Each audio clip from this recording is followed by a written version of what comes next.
Hi, Ben. My name is Elizabeth.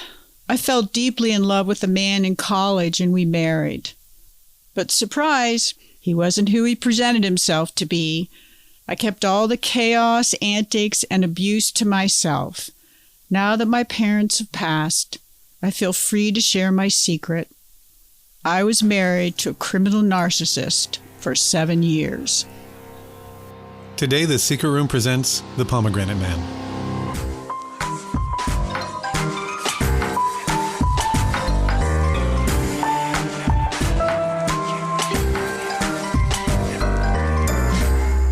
He leaves and he's gone for days. For days? He's gone for I don't see how this is tolerable. How do you run a law practice like this? This is what I'm beginning to think. And he stored all these wads of money in a cash box under the bed. And I'm like, this is so insane.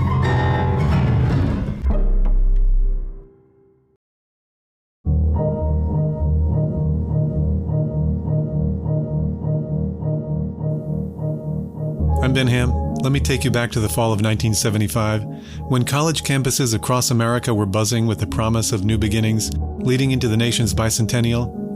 My guest, Elizabeth, meets a man on campus who seems deep, charming, and damaged, but driven. She is captivated, and she sees potential. And like so many of us, she does not see the danger coming until it is too late. Over the next hour, you'll hear the true story of how love can be a weapon in the hands of a narcissist, and how red flags are often mistaken for passion, mystery, or depth. Now that Elizabeth's parents have passed, she feels free to tell her secret, what it was really like to be married to a criminal narcissist. Let's get started. Hi, Elizabeth, and welcome to The Secret Room. Thanks, Ben. Glad to be here. Great to have you. Thanks. Yeah. Your secret is a hard one to share. How long have you kept it secret? Oh, gosh. Since 1986. Okay, that's been a little while. Yeah, that's a long time. Well, we know that your secret is that you were married to a narcissist, a criminal narcissist, for 7 years. We'll find out about all that. When did you meet this man? I met him in college in 1975. And can you tell me about that day? Oh, yeah, it was a beautiful fall day. And, I had just transferred from a smaller college and I wanted to go to a larger university. So I transferred to a new college and I was really excited. I had checked my schedule. I went onto the main campus because it was like the college green and, it had a lot of trees and there was a monument there. And that's where all the students would go. It was the 70s. Everybody was sitting on blankets, playing Frisbee, playing guitar. It was just, and nobody had cell phones, Yeah. It was great. Everybody was like really interactive and talking to each other. And I bought a pomegranate. And I was sitting on the monument and I was eating my pomegranate and I just heard this voice come up to me and say, hey, did you know that the pomegranate is a symbol of fertility and is considered a sacred plant in Iran? Wow. And I was like, wow, okay. No, I didn't know that. That's quite a pickup line. I guess it worked since you remember it so clearly. Yeah, I've never forgotten that. Never, ever, ever. Yeah. But nothing really happened at that point. It was just, we met, and then I didn't really have another encounter with him until much later. Okay. I had a really good friend, Marion. We would hang out together. And later on, I find out that was her boyfriend. Oh, my goodness. Yeah, I didn't know that. She was a very private person, Tell me about Marion. She was an engineering student. She was really smart, a lot of fun. We just had a lot in common. We liked to ride bikes. We'd go to a movie or we'd go hang out. We liked to go listen to the bands. We'd go listen to the bands. There were a lot of bands, a lot of music in those days on the street. Even, like 2 a.m, there'd be people out there playing saxophones. So you were pretty close friends. Yeah. We did a lot together. Did you know she was dating somebody? Yeah, I did. She had already been dating him, I think 6 or 7 months by the time we met. Because remember, I was a transfer student and she had already been there a year. And what's his name? This pomegranate man? Oh, Simon. We'll just call him Simon, yeah. Okay. I decided, I was going to stay for the summer session and find a room to rent. And Marion and I, we decided, we were going to room together. So we rented. It was during this move when we were living together that she confessed that she had been going out with a man named Simon for several months, but that she had finally broken up with him. And I said, "Oh, well, are you okay?" She didn't really go into detail, but she said she wanted to have a wake.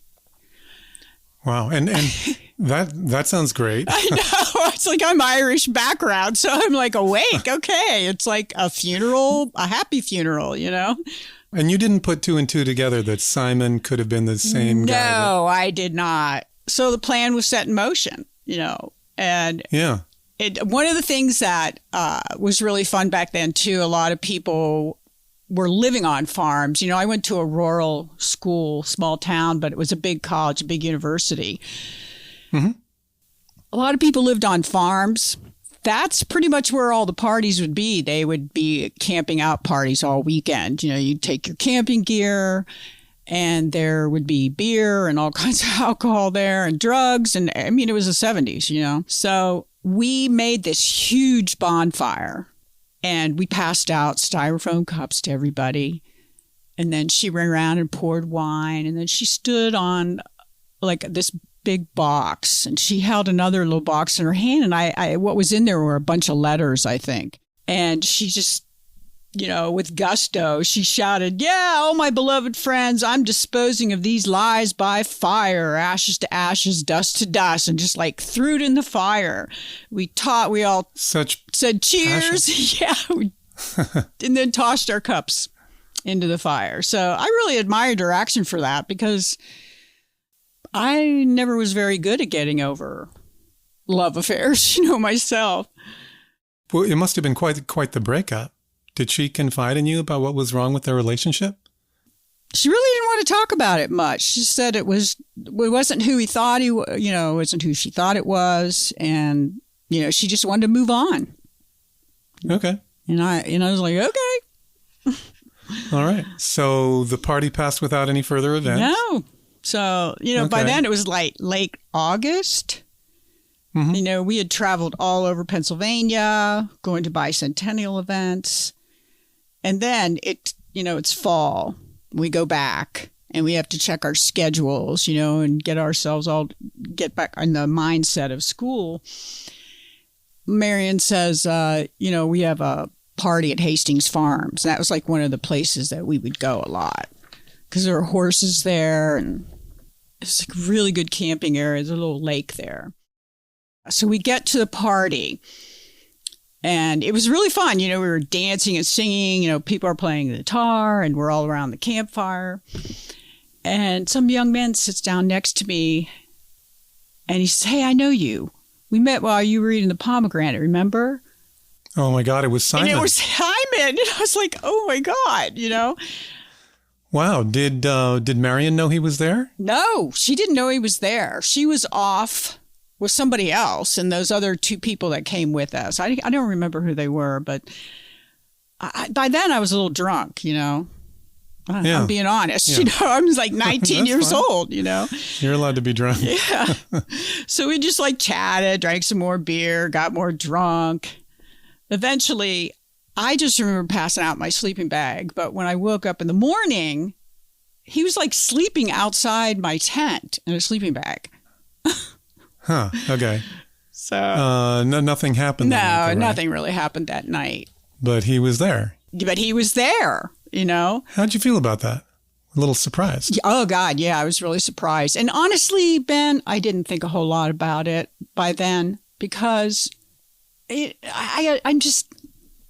19 years old, and I have no clue. And where was Marion? Weren't you guys sharing a tent? No, she actually went off with somebody else, some young man, She did not see Simon. No, she didn't even see him during this whole party. Not at all. There were a lot of people there. It was just like you go there and there's so many people and you run off and you see people and everybody's got a different campfire. So, you rarely see the people you came with. What did you and Simon have to say the next morning? Well, first I remember asking him, like, why are you sleeping outside my tent? And he said, well, I wanted to stay warm by the campfire or something. I don't remember. It was just a really lame thing. And so I said, okay, and we just chatted for a while. I think we got something to eat. And he asked me if I would come to the Frontier Room. What's that? It was like a bar restaurant, but it had a stage. And on the weekends, you would go there for a band. That's when he told me he had a band, that he played the saxophone. Yeah, that's kind of cool. I thought that was kind of cool. So he said he invited me to go to the Frontier Room, meet his band members the following weekend. So I met him there, but I had no expectations. I was just meeting a new friend as far as I was concerned. And so did he tell you about himself? Yeah, that's when we really started talking, what I thought I was getting to know somebody. He told me a lot about his background. It was obviously a very dysfunctional childhood. How so? His real father abandoned him, but his uncle adopted him. They were all like a big Irish family that came out of West Virginia. They had all this property in the mountain area down there. They were a really rugged bunch. He was raised by this uncle who was a truck driver, and he was kind of like in between relatives all the time. And I think when he was 16 or 17, he was arrested for drugs, selling drugs. He and his cousin both were. So he goes to prison. At 17? Yeah, 17. His friend, his cousin who was older actually got like 20 years or something. But because he was a juvenile, they sent him to like a juvenile reform thing. And while he was there, they recognized his intelligence. He started taking classes and got his GED. So he had a reduced sentence? Yeah, he did. How long? I think he was only in for a year, really. This is when things were so much more liberal. They offered him an opportunity to go to college and to pay for it. Wow. Yeah, because that's how well he did in that facility. He ended up at the college I was at. That's how he got there. But him telling me all this story, for me personally, it just kind of, I had grandparents that were orphaned, like 2 years old and 4 years old. These are my father's father. His grandparents, they were killed by a flu epidemic, like 1898 and 1899, and left these two boys. But this is like the big story in my family. They raised themselves up. And my grandfather, he got a law degree. And, my father became a lawyer.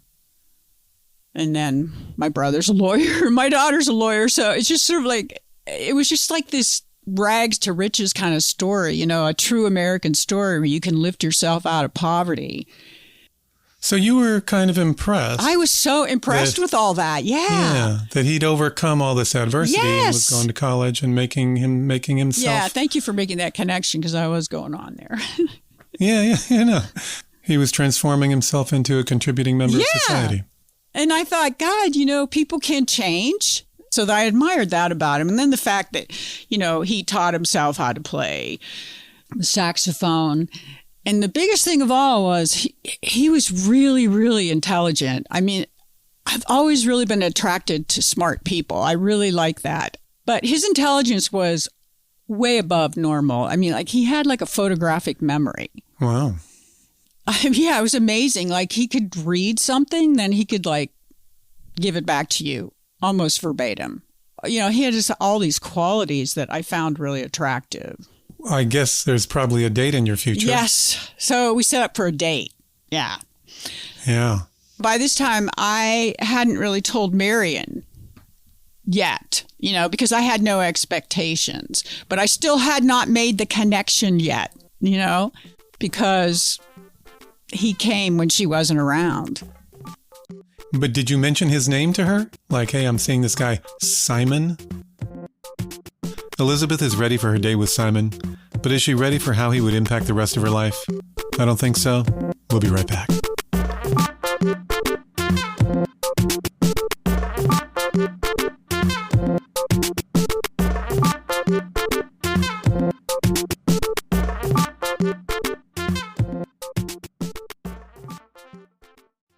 Hey everyone, if you're still overpaying for wireless, it's time to say yes to saying no.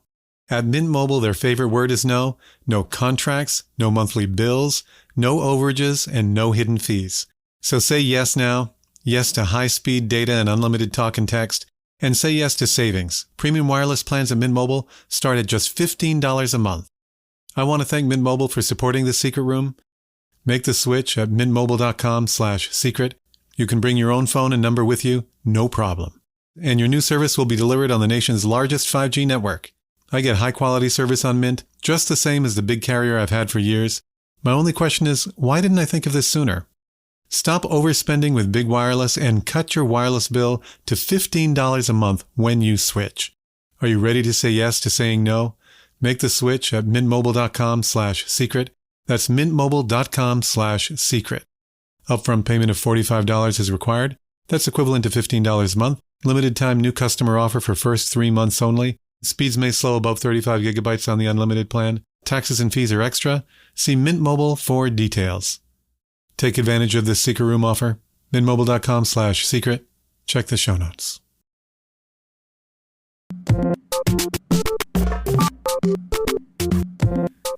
And we are back as Elizabeth gets ready for her first date with Marion's ex, Simon. But did you mention his name to her? Like, hey, I'm seeing this guy, Simon? Yeah, I think I told her. I said, I met a guy, and she's like, what's his name? And I said, yeah, Simon. And she looked at me like, Simon? She goes, that was the name of the guy that I broke up with. And I was like, oh. Well, no, they can't be the same. He's not like that. Uh-huh. So, yeah. Okay. Yeah, Wow. I was really naive, so. Okay, so you were excited about the date. Yeah, I really was. And take me to that day.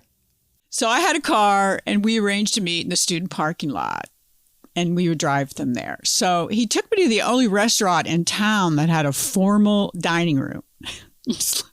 Said he wanted to treat me to something special. So it was like a magical night to me. And I knew at that point I was falling in love. Uh-oh. And I did not question my feelings at all. Yeah, it feels great. So, we go back to my apartment or back to the house where I was living. But by that time, I wasn't living with Marion anymore. I was living someplace else. I was going to say that would be quite a shock for Marion if you walked in with him. Yeah. Well, I think by then she was with another guy. I think they were living together. So I was kind of like rent hopping. Okay. So it was really a magical night. I thought I was falling in love, and we go back to the apartment, drink some more. You get that fuzzy, warm feeling inside. Mm-hmm. And so I thought I want to be with this man. So we made love.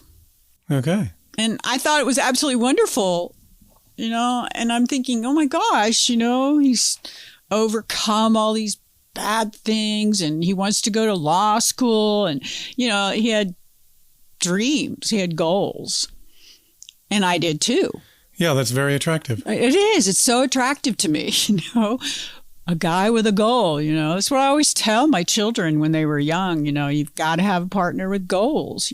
You ended up in a relationship then? I did. We lived together off and on campus until graduation. And during this time, you're also friends with Marion, and she never figured out that you're dating her ex? Yeah, she did by then, and she did warn me. Oh, she did? Yeah, and she... Oh, what did she say? Yeah, she told me, she said, he doesn't always tell the truth. I just did not see it. I was like purposely blind, I guess. Yeah, you were overcome by love. You got to understand, I came from a family of love. I was raised on love. I just thought the whole world was like that. Doesn't sound like Marion's warnings were too severe. No, they weren't too severe. But like I say, she was really involved with somebody else by then. Mm-hmm. I had been in a relationship with him for a year and a half, and I had a miscarriage. I didn't even know I was pregnant. Oh, my. I know. I was like, I woke up in the middle of the night and, I was bleeding, and I had no idea what was going on. So I remember calling him. I can't remember if he drove me but I did get to the hospital, and the doctor came in and told me I'd had a miscarriage. And I was like, what? I didn't even know that I was pregnant. What a shocker. Yeah, it was really a shock because my parents even drove 3 hours to see me in the hospital. Oh, my. What was harder was just the disappointment in my parents' face. What were they disappointed about? That I was in a relationship, hadn't told them. Mm-hmm. Hadn't told them. Got pregnant. Yeah, I got pregnant. But I was like, Mom, I didn't even know that I was pregnant, Yeah. So. How did Simon react to the news? He wasn't even there. He left the hospital. You never told him? I told him, but he left the hospital before my parents got there. And he was relieved. He was very happy about it because he didn't want any children. Well, you guys were young. Well, at that point, 19, you're 20. I was almost 20. I didn't want any children, yeah. Were there any warning signs at this point? Oh, yeah. Any red flags? Red flag one, during the years that we had lived together off and on, I kept getting these really odd phone calls. They were like hang-up calls. And sometimes this person would breathe heavily into the phone and then hang up. Oh, my, that's so disturbing. He always say it was one of the guys in the band. So okay. I was like... Well, tell him to stop. I know, that's what I said, stop. One day, I was coming back from a class, and I walked into the apartment, and there's this strange woman. She's like dark hair, tall, slim, lots of eye makeup. She's like total opposite of me. But she looked really flustered as soon as she saw me. So she's looking down and she's shuffling her feet. And then Carl walks out of the bedroom and he's tucking his shirt in. And he was shocked. Oh, hey, baby, this is Deborah. She's auditioning as a singer for the band. I'm like, wow. Okay. So how did you take that? Not very well. I mean, did you see it for what it was? Not at first. No, I really didn't. I like I say, if you told me, I believed it. I mean, okay. If whatever he told me, I believed. So, like part of this, that's my culpability in it, really. Well, this is your partner and you want to trust him. Yeah, I did. Yeah. Okay, so you let it go. So I let it go. But those phone calls kept coming. So that's when I think that was one of the reasons I moved out at that time. So it's like the summer of 78 by then. And, I'm feeling independent. I'm like, I don't want to be with this man permanently. I was saying to myself, so I went and I took a job as a summer counselor up in Maine. Really good summer. We had no cell phones back then. So you could just advertise in the paper for riders. So I get these females who are working at Cape Cod. So we drive. I drop them off. I get up to Maine. But as soon as I get there, the first thing that I get is a bouquet of flowers. Okay. Like, is this red flag number 2? This is red flag number 2. Okay. So I get these flowers and I'm like, oh, that's odd. And then the card on it, it's from Simon. Okay. And he's saying, hi, loves and misses me. And I'm like, what? So I kind of ignored that. Why was that a surprise? Well, because I had moved out, I had that encounter with that girl. And then, I decided, I'm going to go live on my own and go do my own thing. Okay. Did you guys break up? Not really, but to me, in my mind, I was heading in a different direction. And okay. So you were putting some distance between. Yeah. I mean, it was like this was a pattern is what I'm trying to say. This is a pattern set between us from the very beginning. Every time I would get to the point where I was becoming more independent, he would find a way to pull me back in. And when you're 19, 20 years old, you don't really recognize those patterns. So that's what happened here. I go all the way across the country for this experience, which was really, really great. And then one day I'm sitting at dinner and the secretary comes up and says, hey, you have a phone call in the office. And I'm like, what? Who would call me? It was him on the phone. It turns out he is there. I mean, he's right there in Maine. He had driven all the way to Maine and called me on the phone. Goodness gracious. I know. I was just so embarrassed, because first of all, it's a Jewish camp, upper class. I mean, these girls are all from Great Neck, New York, and, really wealthy families. So they had very strict rules. And one of them is no personal phone calls. So I had to explain, why my boyfriend drove 4 or 5 states, Yeah. And what was your excuse for him? I really didn't have an excuse at all. I just said, I'm really sorry. And he wasn't really happy about it, but he gave me permission to leave so I could go off campus, and go meet him. The director said you could leave campus? Yeah, he said I could. It was really embarrassing. So you went out and you met Simon near the camp? Yeah, I met him at his van. He had bought this van and turned it in like a hippie van. You could sleep in it and everything. So I found him in his van. He's got these crushed red velvet curtains. Ooh, classy. A foam mattress. And it's like those cotton textiles, that you got from India that you could hang on your wall. And all these sax players, posters. Okay, so he's got a real vibe going. Yeah, I know. It's so funny. He's like, oh, baby, I missed you so much. I can't stand it any longer. I had to see you. And I'm like, well, what about your band singer and all that? And he's like, oh, that's done. That's all done. And then he holds out this little purple box. I open it up and there's this beautiful handmade necklace with a silhouette of the moon. Now, this is really funny. I'm kind of embarrassed to say this, but he used to always call me Moon Baby. Very 70s. So, yeah, it's so 70s, and the necklace has a moon on it. So, oh, man, there's a note attached to it, but it's not from him. It's from my friend Kim, who was at that time was one of my best friends. And years later, you know why all that occurred? Because she slept with him. And she felt guilty. So she sent that necklace and, he wanted me back, I guess. I mean, it was just so weird, the whole thing. That's a pretty weird way to get you back. He's giving you a present as an apology from the girl that he slept with, who was your friend. Yes. I mean, this is the way this mind's man worked. And you're supposed to say, oh, that's so nice of her. I'll take you back. Yes. Oh, okay. My God.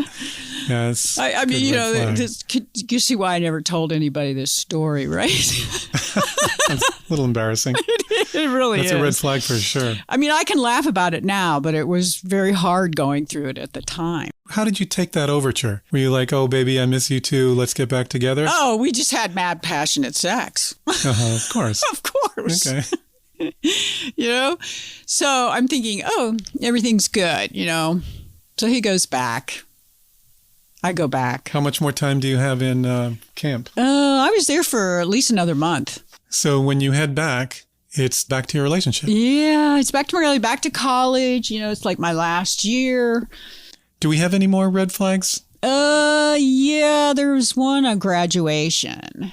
What happened? Well, by this time, I was starting to take my future a little more seriously. I had graduated with a teaching degree and I wanted to be a teacher. I remember I went back home and I was talking to my mom and dad about it, and they were really encouraging me. They wanted me to take a job because they had met Simon and they did not like him. What did they not like about him? Well, they saw what I didn't see. His arrogance, his narcissism, because he was the type of person talked about himself all the time and was always telling you what he knew. Very bombastic and flamboyant. I'm trying to think of all the words for him. Pompous. Okay. He's pompous. Yeah. Right. I mean, I didn't see any of this. And I know my parents saw it. And they did try to warn me. But in my family, I'm not a black sheep, but I'm just different for the rest. I'm always on the right side of the left line. You know what I mean? Okay. It's like... That's a great phrase. I know. It's just like, just really different the way I saw things. And my parents were just shaking their heads. I know they were shaking their heads, but they knew there was nothing that they could tell me that I was going to believe. I was just that kind of person, you know? Well, you were in it. I had a real dichotomy going on in my head. You know, like, I'm very independent. I want to be on my own, but I am super attached to my family. You know, I wanted to always please my parents and do the right thing, but I always had this side of me where I didn't want to always do the right thing, you know? What was the third red flag? Well, here we are. Okay, I go home. I get some interviews for a teaching job, and I complete 2 of them, and 1 comes by phone, you know, but it's across the state, so I'm going to have to move. So I talk to my parents, you know, they want me to do it. I talked to Simon. He's not supportive. What's his reason? Well, I kind of mistook his fear for anger, and I became defensive. So I packed up my stuff, and I said, you know, I'm going back to my parents' house permanently until I, you know, leave for this job. And I'm home like 3 days, and I get a call, and he's in town at a local motel, and he wants me to come see him. Wow, he knows just when to show up. I'm telling you, every time. Now, I was reluctant because my dad, he didn't like him. He's like, don't go. You know, I'm 21 by this point. And I'm like, Daddy, I'm going to go, Daddy. I really have to go and find out what's going on. Oh, no. So I go to the motel, and of course, he's remorseful. He's desperate. He can't go on without me. He'd been accepted to law school. He wants me to go with him. Would I marry him? Oh. Oh, so wow. I know. I was that like, wow. You know. And you, let me guess, you loved it. I loved it. Did he have a ring? No, not yet. Okay. No ring yet. Okay. Actually, I don't think it was a tactic that it was just came up in the moment. Just one of his. You never got an engagement ring? I don't think I did. Now that I remember, yeah. Those kind of things weren't. Red flag number 4. Yeah. Well, those things were never important to me anyway. Yeah. You know.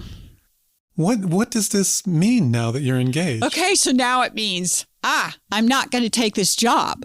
It means I have to find another job where he's going to go to law school. Okay. And is his law school nearby, or is it taking you it's across the state. Now, it's in the same state, but it's across the state. So, you know, it's like 2-hour drive but I'm planning a marriage now. What did your father say when you told him you were engaged? Oh, he was not happy. I bet. He was not happy. But, oh my gosh, I love my dad so much because... Poor guy. He just accepted it. You know what I mean? And he continued to love and support me.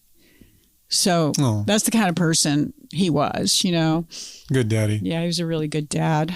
But then, you know, I get to the wedding, and there's 2 things that happen on my wedding day that I'm just going to call, they're harbingers of doom. Oh, no. I was going to say red flags, but this is even worse. These are even worse. I want a church wedding. I'm standing at the entrance on my father's arm. Song goes off. My dad looks at me and he says, honey, you don't have to do this. Oh my God. I'm like, God. What did you say? I'm like, Daddy, I can do this. I said, my love will sustain us. I said, I know it. He just like shook his head. Oh, wow. Okay. And the second harbinger of doom? The second was, he just wanted to negate all the social obligations of the wedding reception and go hang out with his band buddies. Huh. He just wanted to do the vows quickly and book it. Book it. Yeah, that's what he wanted to do. Yep. Is that what he did? Yep. So you were left at the... I was left there. Reception without a husband. Yeah. I mean, after we cut the cake and all that, you know what I mean? So, but I still had to stand around and explain. Oh, gosh. You know, my poor parents, you know, my father pays for the wedding and that's how it ends up. I just felt so terrible. Did you have any words with Simon about that? Oh, I did. But he talked his way out of it. Yeah. Again. He was pretty good at that. Oh my gosh, you have no idea. Mm. Yeah, I used to think he could like charm the skin off a snake. That's pretty charming. A schmoozer. That's what my grandmother always said. He's a schmoozer. Quite the schmoozer. Yeah. Did the move across state to where he went to law school happen? Yes. We both moved there and got an apartment. And he started school. I looked for a job. I couldn't find a teaching job. So I ended up doing some, like working in a framing shop or something. You know, I think I even did some waitressing for a while. Not quite the college degree, but it was something. You know, I had to do something while he's in school. You know, it was a really tight time financially for us. How were you feeling about the marriage? Were you, full of butterflies and it was really a great adventure? The first year was a real adventure. It really was. It was like adjusting to a new way of life. You know, I'm taking care of my husband, making sure he's fed and he has his things for class. I mean, I thought I was living the American dream. Kept my apartment clean, enjoyed my sex life, My marriage felt real and it felt very passionate. How long did things stay like that? I think about maybe a year, maybe a little over a year. But by the end of his first year of law school, I don't know, he started talking about this swingers. Okay. This was something I had never heard of. I was like, what is that? What did he say? It's like when couples meet in an intimate location and they swap partners. Okay. Yeah. How'd you feel about that proposition? Not my thing. I was like, nah. I didn't really want to do that. But he kept talking about it all the time, and he would tell me stories he heard. I guess a law student or something. It was very strange to me. From one of his law school buddies? Yeah, one of his law school buddies. Yeah. And it just sounded really bizarre to me. And he kept saying, it makes the sex really exciting. And I was like, well, for me, I got to know the person and feel it in my heart if I'm going to do anything, And you're married barely a year at this point, right? Barely a year, So he says one evening, because, I have this law buddy. They're newlyweds too. Let's go over and hang out with them. Sounds like a setup. Yeah, but it sounded fine to me. I was like, yeah, I'd like couple dating. That sounds like fun. We get there. And it's only the four of us, because I was under the impression there was going to be more people there. And there's a lot of drinking going on. And then pretty soon they start talking about sex. And then next thing I know, Simon is like making out really aggressively with this guy's wife. How'd you feel about that? I wanted to cry, let me tell you. I was so hurt. I just didn't understand it. And then I look over at her husband to see if he feels okay about this. And it's like really the first time I looked at him, really looked at him. And I just noticed he's got these really dark curly hair and he's got kind of a beard. And then, my head starts spinning and I'm feeling really sick. And I knew by then I had drunk too much. So I go to the bathroom and I get there just in time to vomit into the toilet. Oh. Yeah, I don't do well with alcohol. So I recovered. I go back to the living room and I think the husband was putting the moves on me. I think he was, my remember is. But then I remember I vomited again.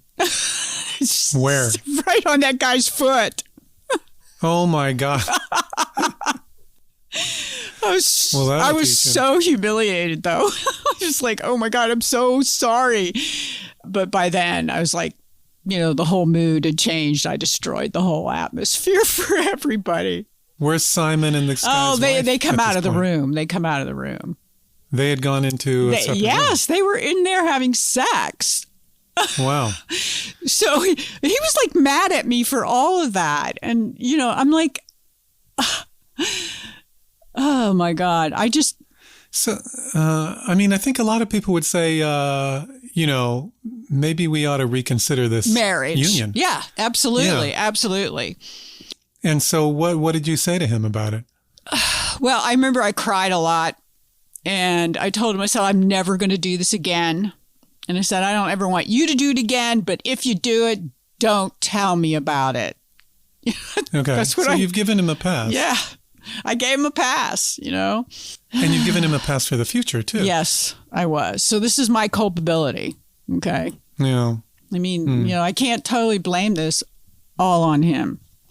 I mean, it's fine if you want to give him a pass for the future, but but you have to be ready for and okay with it. Exactly. Mm-hmm. So he never talked about that swingers club again, but it was really apparent that he was not happy about it.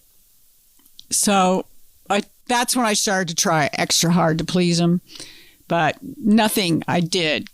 I could just sense the change. So like by 1981, he's in his second year of law school. So we moved to a more metropolitan part of the city. It's a really nice place. Like I could walk to the grocery store. There's a movie theater, law offices, and there's bars. So it's like a young for young people or single people living in this area. There's a few families. I really, really liked it there. And I got my first teaching job. Oh, congratulations. Yes, I was so excited. That's great. So I go into my first year and I'm like halfway through the year and I get pregnant. Okay. Now, how did you feel about that? Now, I was absolutely thrilled. This is during the time Simon is starting to hang out with the law students more and going to these bars downtown. It seemed really harmless in the beginning. I'm really not stingy, about anybody's personal space. But his attitude began to change. He became more demanding. He became less affectionate. He started criticizing me a lot more. Like I had put on some weight from the baby. Then he started attacking my intelligence. And then it was my family, Oh, my goodness. Yeah, it was just really weird. And then, like, he'd show up with a bouquet of flowers and he'd, like, take me shopping and he'd be super affectionate. It was just like this flip-flop, all, I'm very confused. The bouquet of flowers seems to be his signature move. Yeah, doesn't it? I mean, that's like a lot of men's signature move to buy flowers. Okay. My mom used to say, if a man sends you flowers, he did something wrong. Right. Yeah. Yeah. So anyway. So you're pregnant. I'm pregnant and I'm really excited. And how did Simon feel about it? He was not happy. He didn't. Not happy. Nah, we can't afford it. You have to have an abortion. I didn't want to have sex. I had a lot of morning sickness. So he just didn't want it to happen. What did you say? Well, I said, I'm not, it's not that I don't believe in abortions. I mean, I'm healthy. You're healthy. I'm going to have this baby. Okay. I'm an adult now. So... Yeah, you guys have got a bright future. I know. I thought, what is there to be stressed out about? I'm healthy. Yeah. We're all healthy. It's time to start your family. Yeah, it's time to start a family, dude. But that's not what he wanted. So your mind is made up. And how did Simon react? Well, he just kind of went on about his way. And anytime I'd mention the baby, he'd change the subject or act like he was studying. And then like 1982 Christmas comes around and I had never missed a holiday with my family ever. So I wanted to go home and I was due in March, but we only had one car and he would not take me home. He kept using money as an excuse. And I said, look, my parents will pay for the gas. It'll be fine. But no, he wouldn't do it. So that was... So you missed the holidays with your family? For the first time? First time in my life. Did you go see his family? Oh my gosh, we never saw his family. Are you kidding? You didn't see any family for Christmas. You were just in the apartment. I know. I was just stuck there, a pregnant woman with my husband who didn't want to have a baby. But eventually the baby came? Yes! He was born on March 11th, 1983. Happy day. Oh my God. Yes, the happiest day of my life. Oh. Simon drove me to the hospital. At least he did that. Uh-huh. Minimal effort. I got my mom. Of course, my mother came and she stayed with me the whole time. And then Sean comes at like 8:30 in the morning. That's your baby? Oh, yeah, my baby. I fell in love. I fell in love. I mean, that's really, that's real love. You know, you fall in love, you hold your baby. Simon showed up an hour later after the birth. You know, my mom and my mom and dad are there. They were there for the whole thing. He comes an hour later. Were they like, where on earth is Simon? And my father's like, where have you been? Yeah. Like, I made up some excuse. I don't know what it was. But then here's the worst thing about it is he refused to pay the hospital bill. Huh. And like we could. Why would he do that? Based on what? Because I'm sure he wanted his money for drugs. Like I didn't know at that point yet how much drug use was involved, but he did not want to part with any money ever. So let me guess, Dad paid the hospital bill? Yep, my dad paid. It was a hard summer, but it was a good summer. You know what I mean? I was so devoted to that baby, you know? Yeah. Did you keep your job or did you, were you a full-time mom? I took a maternity leave, but then I decided not to go back because I wanted to just stay home full-time. Because by then he had graduated from law school. Okay, and was he working? Yes, he went and set up his own law practice. Oh, wow. Right out of school. Right out of school, like right down the street, even from where we lived in that little metropolitan, area. Quite industrious. Yes. Oh, my gosh. I mean, this man, he's just so good at making money, just brilliant, just all devoted to the wrong things, It's really a shame. And then he gets a law partner that he graduated with. They set up together. It's a little business they have together. And now I suddenly realized Simon's leaving the house a lot. And he's going down the street to those bars. He's absent for longer and longer periods of time, like not even coming home at night. And some days I walk with the baby down to go to the grocery store, and you like these bars that are set up along the street. They have these alleys in the back, and you walk right by, and you can see all these guys out there, men and women both. But I'm not kidding, Ben. They were judges and lawyers and doctors, white collar professionals. Mm-hmm. And what are they doing? In the middle of the day, they're drinking and doing lines of Coke. Wow. It was the 80s. It was everybody, it seemed like, was doing Coke. And was Simon back there too? Yes. Yes. Because his office is right there. And he's making all this money. Okay. And man, I just couldn't understand it. It took me a while to really put it together, but a lot of his clients were drug related. He's representing his dealer, probably. I think so. There's no cell phones or anything. Yeah, I have to rely everything on a landline. So when he comes home, he's really irritable, emotionally abusive, critical, demanding. But I can't get money for grocery shopping, or going to the pediatrician. When he didn't come home at night, where was he? Out partying. That what he told you, or? No, that's what I figured out. Where did he say he was?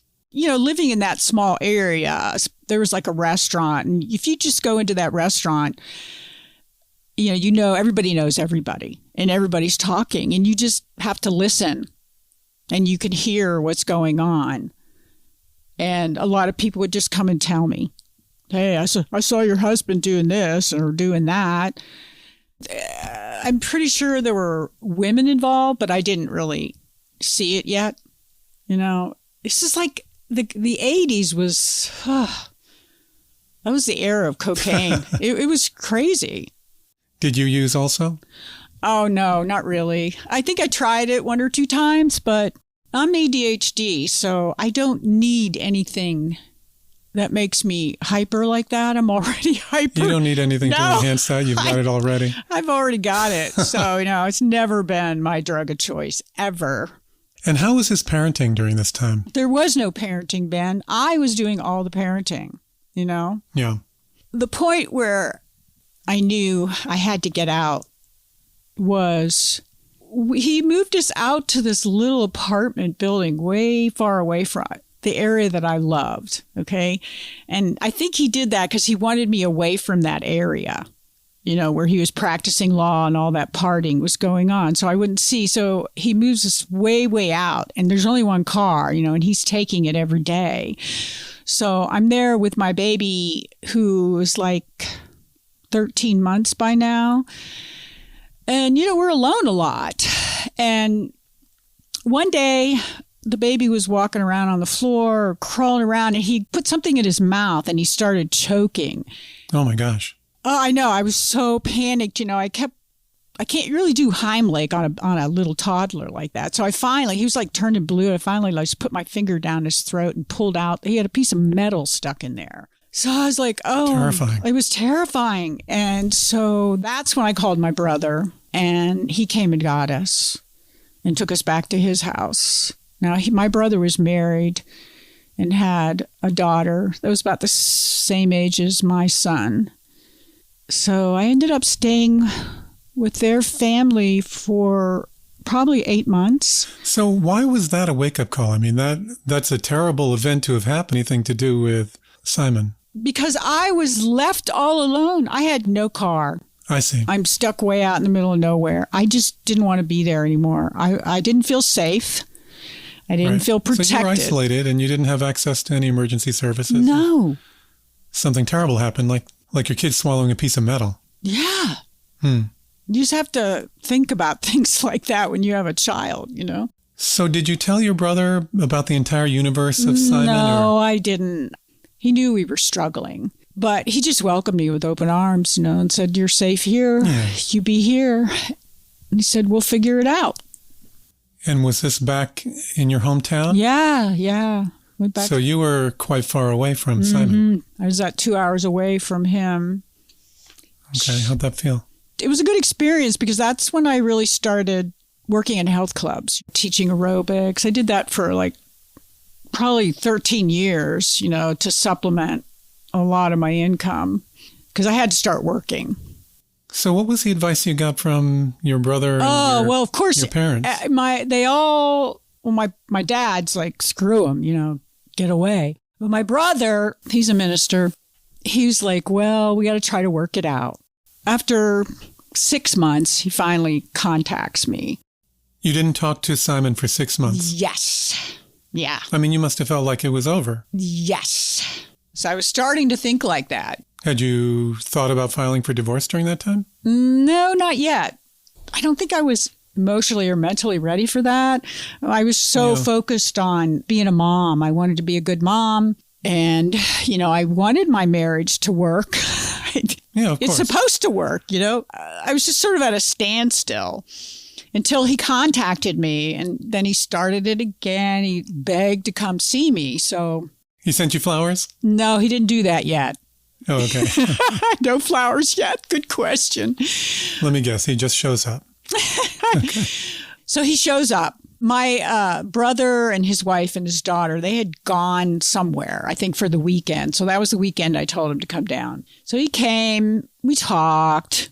He seemed to have more interactive with the baby, and started like he was going to act like a dad. And then, of course, we had sex. And after he leaves, I find out I'm pregnant. Oh, my gosh. You are kidding me. No, that's exactly what I said. Oh, my gosh. I'm pregnant again. Okay. Okay. That's what I said. Okay. I have to meet this head on, So I call him and I say, look, I'm pregnant.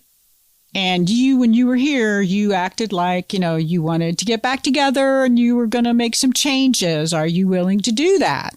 Oh, yeah, baby. Yeah. Says all the right things. Okay. So we got a moving truck. I remember this so well, Ben. The phone rings. The truck's all loaded. My brother's phone rings. So I go to answer and I go, hello. This woman goes, is this Elizabeth?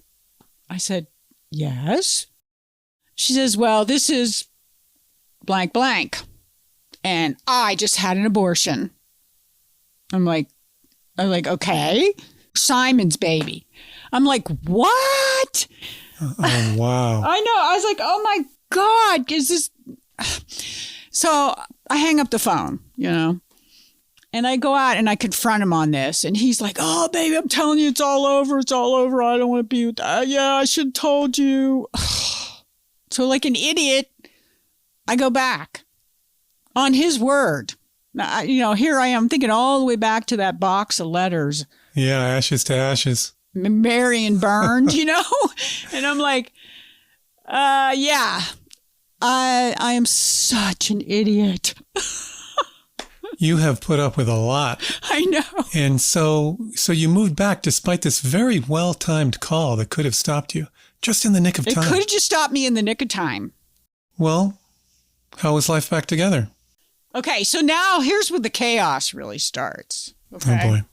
At this point, we move into a condominium on the west side of town. It's really nice. It's got like a swimming pool. It's really ideal for Sean. He loves to swim. I could give him baby lessons in the water and everything. The whole time that we're living there, it's okay in the beginning, but then slowly the pattern begins to emerge, where he's out for long periods of time. And then pretty soon it's all night. And then the phone calls start, this heavy breathing, and then people hanging up. So then he starts bringing home guys to play poker. They're sitting around, they're smoking cigarettes, smoking pot, doing lines, drinking beer. It's insane. I have a family. This is what my husband thinks his life should be. And I'm sure some of them were clients too. Oh, I'm sure. I'm sure they were. Probably all were. Yeah. So one evening, we're sitting there eating dinner, and Simon gets up from the table and he starts opening the fridge. He opens a drawer. He's like, "Oh, I have to go out and get cigarettes." Okay. I'm like, "Why?" And then he leaves, and he's gone for days. For days. He's gone for. I don't see how this is tolerable. How do you run a law practice like this? This is what I'm beginning to think. And he stored all these wads of money in a cash box under the bed. And I'm like, this is so insane. Uh-huh. I told him he absolutely had to go. The whole time he's gone, though, I'm still getting these phone calls. The heavy breathing. The heavy breathing on the phone call. So he's gone, and I'm here pregnant, and I've got my son, who's a toddler by now. It's late at night. I just got Sean down to sleep, and there is this knock on the door. So I get up and I open the door, and it's this woman who's been calling me on the phone. Oh, no. What does she want? I'm 6 months pregnant, Ben, and I'm standing. This woman screaming at me about Simon being her man. So without hesitation, I'm angry. I make a fist, and I just knocked her right in her mouth as hard as I could. She flew backwards, and then she lunges at me, but I just step aside, and I turned around, slammed the door, and locked it. So she's still out there. She tried to break in? Oh, she's pounding on the door, still screaming. So at that point, I said, I'm going to call the police if you don't leave. So that's when she left. She finally left, So that was like, oh my gosh, he's out of the house, but I'm still putting up with the after effects of whatever he's doing to this woman. I don't know what. So it's July by now, and my daughter's born. Yay, I fell in love again. Oh. Yeah, sweet baby girl. So you're living on your own now? No, I'm totally living on my own now. Was Simon helping with bills? Oh, are you kidding? That man never helped me. Just a random question. Yeah, my financial situation was really stressful because I didn't have any money coming in. So what I ended up doing is I rented a really large 5-bedroom house, and I rented out rooms. So I decided, I was going to go back to school. So I stayed working in the health clubs, and I went to postbac at the university. So I'm back in the neighborhood, that metro neighborhood that I loved, where there's a grocery store and a restaurant. Well, the odd thing is, the house that I rented, you're never going to believe this. I'm ready. This girl lived right down the street. Oh my gosh, the woman that had tried to attack Yes. you at your house. And I didn't even know this. There's like these strip apartments on the other end of the street, and she was in one of those strip apartments. I was like, So did you run into her on the regular? sometimes I did. There was one incident in particular because she would not stop shouting obscenities at me. Like if she'd see me in public, she would like make these motions and I had no way to interpret them. I didn't know what they meant. So I would just ignore her, you know. But Okay. so one day I'm walking down to the grocery store and she's out back in that alley. And all of a sudden she sees me. She starts waving her arms and calling me names. And all I remember, she's wearing this tube top. And she comes right up in my space. And I'm thinking, man, this bitch just won't leave me alone. You know what I mean? So I just grabbed her tube top and pulled it down. Exposing her. Exposing her breast for all those men and everything. Of course, it might not have been a big deal to her because she was an exotic dancer. So, but it did freak her out, you know. So Still embarrassing. yeah, she runs back into the bar, you know. How did the people in the alley react? They were laughing. Everybody was laughing so hard. They're like, "Go, Elizabeth!" You know? So this is my big secret here that I've never told anybody this. Okay. Now that I know where she lives, Yeah. I know that she lives down the street. She parks her car in the back alley. I don't know how I knew this, but I knew she kept her keys in the car. Dumb. What? Yeah, isn't it dumb? Yeah. So She leaves her keys in the car. Yeah, she'd leave her keys in the car. So Okay. I set my alarm for 3:00 in the morning, and like I put on like all black clothes, and I walked down to the other end of the street, grabbed her car keys, and threw them in the sewer. That is just vicious. But how on earth did you know that she left her keys in the car? I don't remember. You know, Simon might have said something, but I just can't. I just know I knew that. And she figured out it was me, but I would never, I never admitted it to anybody. So why do I have the feeling, though, that this is not the end of you and Simon? Oh, unfortunately, Ben, it's not. But I was okay for a while, you know. Over time, we started, I'm going to put this in quotation marks, dating again. We did get back together one more time. But of course, it didn't take long. Things just went right back, but it was worse than ever. The late night poker games weren't a thing because now he just wasn't coming home at all. To an outside observer, this is not a surprise. No, there was a day he was gone 4 days, okay? So I had a friend, he was a mutual friend between us, and he was really concerned and was concerned for me. So he came over one night, and I was kind of frantic. So I left the children with a neighbor, and we went out looking for him. Now, by this time, he was into the crack, okay? Oh. Like, I don't know much about crack. I think it's like you burn it on a spoon or something, and then you inhale it. Mm-hmm. It's really a serious addiction, though. And I think that's where he was at this time. In this crack house, I just remember all the windows were like black. They had like curtains or paper over everything. You went to a crack house? Yeah, to look for him. Yeah. And we did actually find him, but I never forget when I walked into that place how the smell was so bad. You found him there? Yeah, we did. Got him out. Where was he? Oh, he was just like laying on this dirty mattress. Oh, so nasty. Was he doing drugs? Yeah, oh yeah. He was like probably all cracked up, smoking a joint. We kind of drag him out of there and get him some medical attention. But it wasn't too far after this when he was arrested for the rape. Oh my God. Who was he accused of raping? All these people, these cocaine crack people all hung out together, and it was a woman that was in this group of people. Like I say, remember I told you they were like all professionals? She was a dancer for the Ohio Ballet. She accused him raping her 3 times in 20 minutes. Yeah, it's pretty serious accusation. Not only that, I'm thinking, how does somebody do that 3 times in 20 minutes? That's what I was thinking, you know.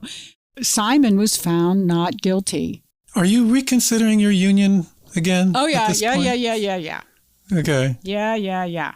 Because something happened. Whoa, my God. Something else happened? Yeah, something else happened. Can't imagine. I got to tell you, he bought this Kelly green convertible Cadillac with a white top.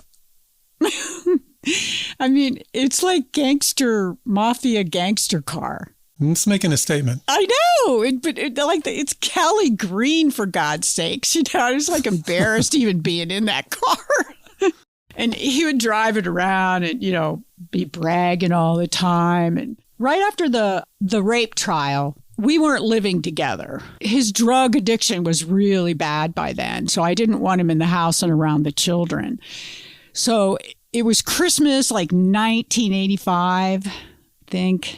And I wanted to take the kids to church, but I didn't want to take the baby. So I asked a neighbor, a really good friend of mine lived around the corner. He came to watch him so I could take him to church. So we go to church and I come in the house and I look at my living room and like my stuff is gone. I mean, like my carpet. I had this Persian carpet that belonged to my grandparents, you know.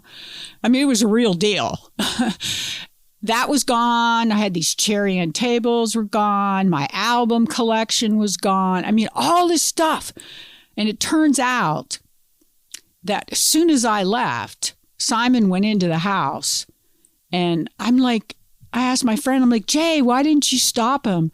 He's like, you would not believe how hyped up he was. All I wanted to do was protect the baby. And she said, I just let him take whatever he wanted. I mean, he took weapons, you know, there were like guns and stuff. So I called the police and, you know, I reported it as a theft. And they did finally catch him. Okay. But nothing really came out of it. He didn't get arrested or put in jail or anything, you know? And I was like, damn, you know, this guy just gets away with everything. So the final straw really came after Colin was born. Oh, Ben, I can't tell you. I was so young and very confused. And I didn't want to be in this marriage anymore. I wanted out. You know, I really did want out. There must be a final straw at some point. It was just so hard to get out. And the money was becoming a real issue for me. And he had this cash box that I knew he had, you know, so I took that cash box and I, you know, was trying to get into it because I needed to go to the grocery store. I really didn't even have hardly anything in my house. And he found out about it. And that, you know, he flipped out. I mean, that's when he's really started beating me up. And it kind of went out into the front yard. And then somebody called the police. And I remember just grabbing my children and getting in my car and going to a girlfriend's house for the night. And then the next day, I went to an attorney. Had the police taken him in the night before? I don't think they did. I think they just let us go. So when I went to the attorneys, I had a black eye, you know, I mean, I just looked like hell, you know. And this was to file for divorce? Yeah. I went in and filed for divorce. Smart move. Yes. Congratulations. Yes. It only took me 7 years, but I managed it. But not long after that, he just kind of continued that craziness. And then he got set up by the police. And he was arrested in a hotel room with a prostitute. And, sting operation. Yeah. So he went to prison for a year. Did he lose his law license? Yes, he did. He lost everything. I mean, it's really sad, I think. All that brilliance. Ugh. But that was the time, Ben, when he was actually diagnosed as a narcissist when he was in prison. Well, that probably didn't come as a big surprise. You know, I've taught special ed for 30 years, so I've seen a lot of mental health things over the years. But I was not familiar with narcissism at all. I mean, I just couldn't figure out for years what was wrong with him. Yeah. And he showed me that diagnosis. And I was like, because he just laughed about it. And I was like, oh my God, that explains a lot. He's back to prison. It'd been a few years since he'd been there, but I guess he was always destined to return. No kidding. He was there for a year. And you're divorced. And I'm divorced now. Now I have to get child support. Yeah, you're still tied to him through your children. Yep. And you've got 3 kids? 3 beautiful children, yeah. And you've got 3 kids by him. Yeah. So what happened after he did his time? After he did his time, he stayed up like in the northern part of the state and got an apartment and called me and said, oh yeah, I'm all good now. I go to NA and, Narcotics Anonymous, and I have to go see a counselor and blah, blah, blah, blah. So I'm like, oh, that's great, honey. I'm happy for you. Did he want to get back together? I don't know if he did, but I didn't. He probably would have. I think he would have, if I had given him the signals. I'm sure he would have. My kids, always, the little time they spent with him later in life, they said he still talks about me like he would get back with me, but I don't know. Who cares? So he gets this apartment, and that's when he says, oh, I really want to see the kids. And, I was kind of reluctant for that. Well, I would say so. But he's their dad, but I have to be careful. Did he have any custody rights? No. I had total custody. I decided, okay, I'll let him have a weekend. So I drive the children up. Colin was 2. So Chelsea was 4, and Sean would be 6. They're all 2 years apart. So they go for the visit. I drop them off, and then I go pick them up. And my daughter starts crying, and I'm like, well, what's wrong, honey? She says, I don't ever want to go back again. I said, well, why not? She goes, Daddy hit me. What? And I'm like, what do you mean he hit you? She goes, he was burning something on a spoon, and I asked him what it was. Oh, my God. He was doing drugs. Yeah. The heck with NA, This man is a menace. I hope you never let him be alone with the kids again. So I never let Chelsea go back. Now, Sean was a different story. His dear little heart, every kid loves their dad. And they don't know the difference between good and bad yet, really, of their parents, So Sean just begged me and begged me. He wanted to go stay with, So I said, okay, well, I'm going to let you go with your brother, okay? But you got to keep an eye on your brother. So they go up for the weekend, and then Saturday night, I get a phone call. I think it was from the police. And they're like, we just want you to know we're life flighting your son back to the hospital because he was in a drowning accident. And I'm like, what? Holy shit. So I go to the hospital, and it's my youngest, He had been swimming in the pool. They were staying in a hotel at a pool, and he was flirting with somebody and wasn't watching Colin, and he goes in the pool and almost drowns, And it's like, that's it, So I would never let Colin go back. But he was fine, when he came in on the ambulance, he was just happy as a lark, playing with a ball. He doesn't even remember it, So there's just Sean left now.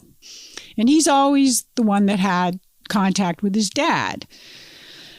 Every summer in my family, we would go to the Outer Banks for vacation. My brother's family, my sister's family, there's 5 siblings, and we all have children. So we all go to the beach in the summer. They just love doing it. Well, this one particular summer after Carl was out, he had schmoozed Sean. He wanted to take him to where he grew up in Nevada. We're going to go on this big trip, honey. I'm going to take you all these places and blah, blah, blah. I got him all excited, So it was at the same time we were going to North Carolina. And, I didn't want to do it, Ben. I just didn't. But I didn't want to disappoint my son either. It was a really tough decision. So I did. I let him stay with his dad, and we all went to North Carolina. And while I'm there, I get a phone call from Simon's friend named Roger, who says... Oh my gosh, I'm so scared. He says, I have him. I have Sean. I'm like, why do you have Sean? Why is he not with his dad? He didn't show up. I go, what do you mean he didn't show up? He went out to party and never came back. So here is my 8-year-old who has all his dreams shattered. Plus, he's with somebody he doesn't know that well, and his family's in North Carolina. I mean, that just, ugh. I mean, at some point, you've got to understand that you can't be swayed by your kids, and you've got to keep them away from this man. Yes, actually, yes.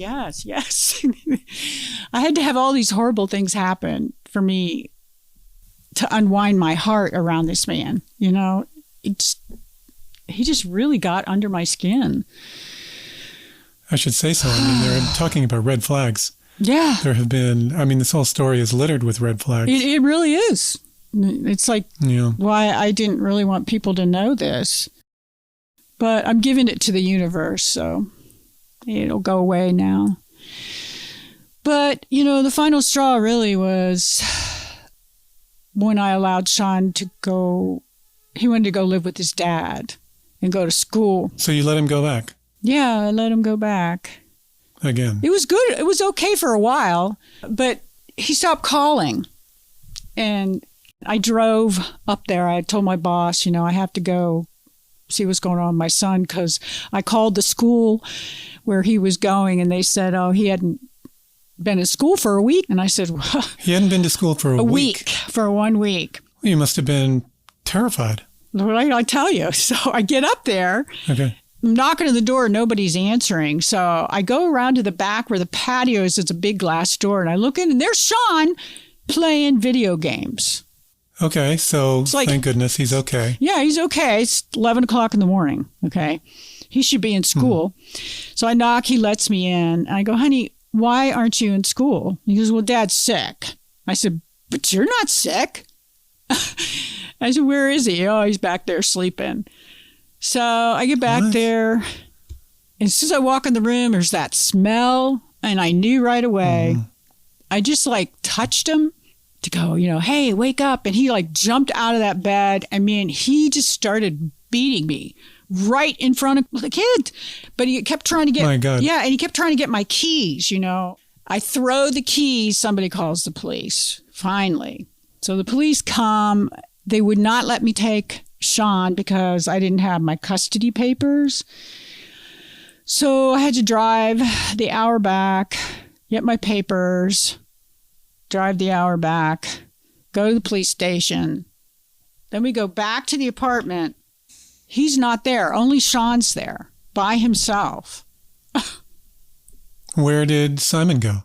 I have no idea. So I just took Sean, grabbed what I could that belonged to him, and we left. And my son did not talk to me for about a month. He was so mad at me. Oh, poor kid doesn't know what's going on. No, he didn't know what was going on. Now, it's okay now because he's a fine young man. But, I mean, it was really hard. You know, he really suffered the most from the whole situation because he was the firstborn. He has the most memories. Colin, he doesn't remember much at all, you know. Yeah. But Chelsea, but, you know, children need to have two parents, you know. They really do. There needs to be two adults, two loving adults in a house. Even though I would tell my father all the time, hey, Dad, I can do it. It'll be all right. I mean, I did do it, but it was a struggle. After that incident, he disappeared, like, boom, off the face of the earth. But it was the best thing that ever happened to me. I was like out of sight, out of mind. The kids would always ask me, like, where do you think he is? And I said, I think he's in Florida because he had a friend that lived down there and would always go down there. Now, my daughter told me a couple of years ago, she never told me this. She said, yeah, Mom, he came one time to the house where we were living and so. And I said, what? Tell me, what happened? She said, yeah, he came and knocked on the door and said he had presents for us and that he was my dad and I should let him in. That's creepy. Yeah, it is creepy. But I had always told my children, because I was a single mom and had to work, I said, I would pick them up and take them home. And the rule was, because I had to go back to work, I said, you lock the door and you don't answer the phone, because we had a ring signal that I had, and you don't answer the door. You, under no circumstances, ever let anyone in. And she followed that to the T. She told him. Good, you raised her well. I know. She said, if you don't leave, I'm going to call the police. So he left. Wow, amazing. Yeah, that was really something. And I did get some letters over the years, like from women, that I think he had schmoozed, like he did me, writing me these poor Dear John letters about, oh, it's terrible to keep a father separated from his children, blah, blah, Did you receive any more necklaces from these ladies? No. I just didn't even answer those letters. I mean, it's none of their business, Sean finds him and he calls him. He finds him on the internet? Yeah, he finds him on the internet, gets his phone number, and he calls him. Wow. Why? What was he hoping to gain? He's got his dad's brain. He's really smart like him, but he has my heart. So I think in his mind, it was like, I have to see if he really is that bad of a person. I want to see what I actually... Sure, he's got curiosity. Yeah, I want to see what I actually came from, He actually, all three of the kids, they met him, and he flew them to Florida. And they called, it's so funny. They called me, I think it was New Year's Eve. And they called me and they're like, Mom, we know why you divorced him. I was like, oh, I'm so glad you know that now. I was going to say, this does not sound like a wise idea. No, well, they were all 18. I think it's good they saw him. I think it's good they did. You need to see. Yeah, they got some closure. And, he never gave me a dime of child support. That was the worst thing. But, my daughter, she became an attorney and she got the money. She got it out of him? Yeah, she did. Legally, she got it out of him. And I just divided it between my three kids because they're the ones who did without. How much money was that, may I ask? It was about $70,000, I think.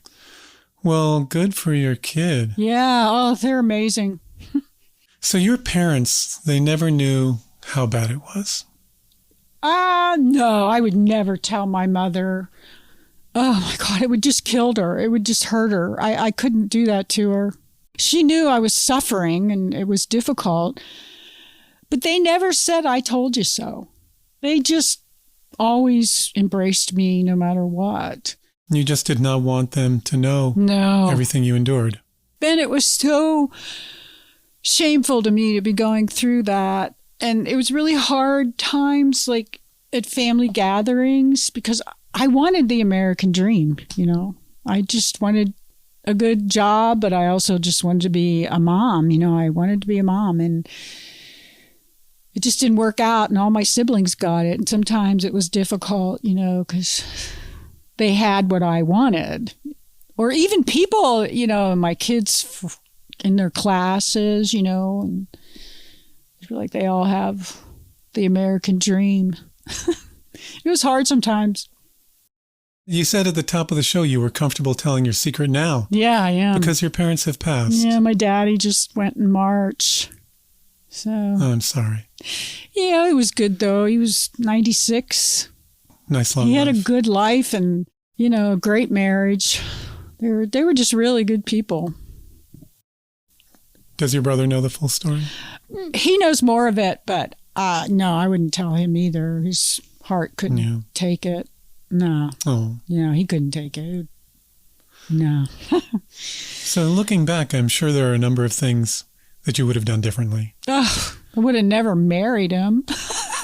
Well, that's but I starting can't with that. say that because I have children by him. So You had so many opportunities to leave. Mm-hmm. You know, you continued to allow him to see the kids even after he demonstrated he was a clear danger, not a good guardian. No. Can you explain to us why it's so hard to leave and why it was so difficult for you not to see the right? I just have asked myself that for years, Ben. I analyzed this to death in my mind. I just think a lot of it just has to do with how I was raised.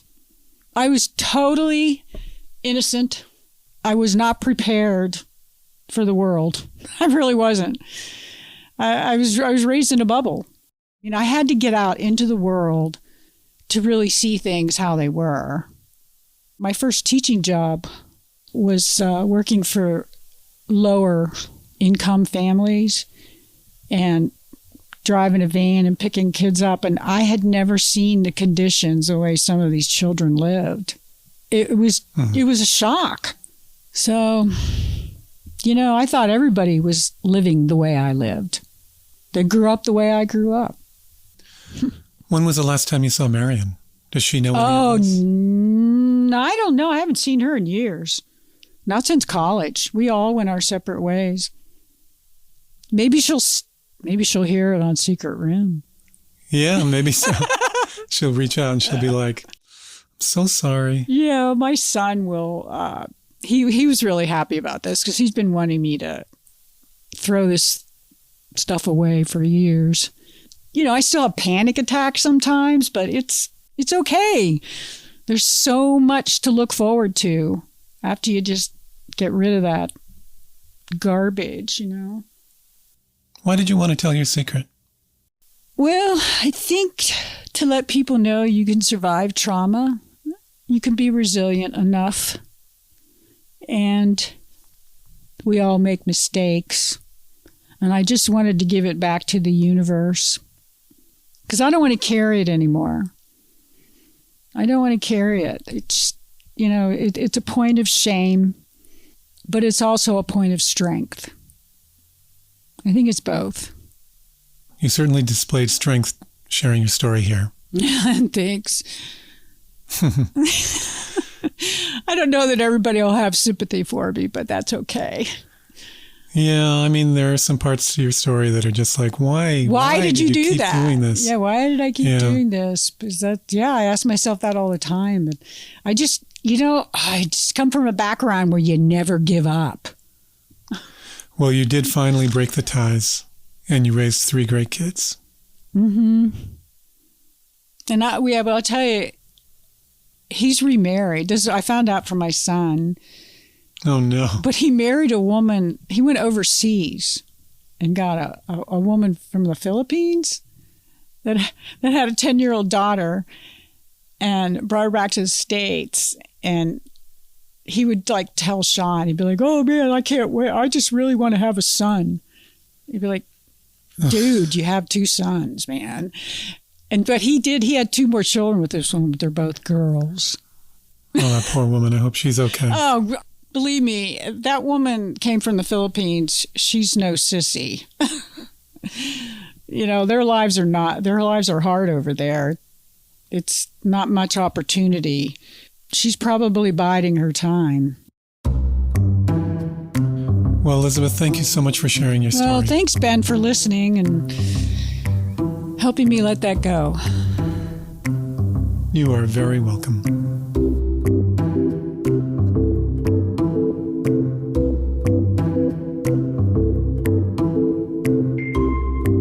If only Elizabeth had paid attention to Marion's signals, ashes to ashes and dust to dust. It's easy from the outside to ask, why didn't she leave sooner? But stories like Elizabeth's remind us that the answers are rarely simple. Love, manipulation, fear, shame, and hope. These are emotions that can make the truth almost impossible to see. And if Elizabeth were given the chance to do it all over, but just make different choices, I think she'd say no.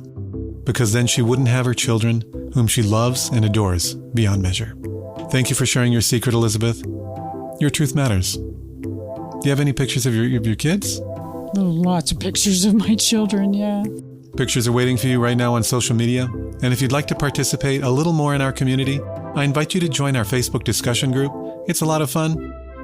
On the next episode of The Secret Room Unlocked, my guest grew up in a country where illness was seen as shameful. So shameful that her parents kept her illness a secret, even from her. And the silence nearly cost her her life. But now, after years of secret shame, she's ready to share her truth. I'm Susie Lark. Join me in a week on our premium podcast, The Secret Room Unlocked. Your support keeps the secrets coming here on the main show. And there's a free trial. Listen on Spotify, Apple Podcasts, and at patreon.com/secretroom. And thank you in advance for your membership. You can now hear your favorite indie podcast that could on YouTube. The link is in the show notes. If you'd like to be on the show, you can submit your secret at secretroompod.com. We are ready and waiting to hear from you. Thanks this week to Susie Lark and Luna Patel for production support. Our music is by Breakmaster Cylinder. Tell me when. Anytime you're ready. Okay, go. This is The Secret Room, a podcast about the stories no one ever tells. So brilliantly delivered. I'll see you back here in just 2 short weeks for another amazing secret. Hey, Susie. Hey, Ben. What can I do for you? Well, I thought I'd have you on to say pot on. I didn't get one from my guest Elizabeth today. Oh, my goodness. You can't even do your job, huh? Hey, this is like a big honor. And I am honored to be second banana to our dear guest Elizabeth. Oh my gosh, I'm not going to hear the end of this. Never. It's okay. I'm your never-ending content pit. I got your back. Right. Okay, great. So you're going to do it? Yeah, sure. Pot on, Ben. Okay, well, you all ready? You ready? I just beat you to it. What do you mean? I just said pot on, Ben. Snap! Come on, you're off your game today. Hey. Pot on, Susie. Thank you for downloading. I'm Ben Ham.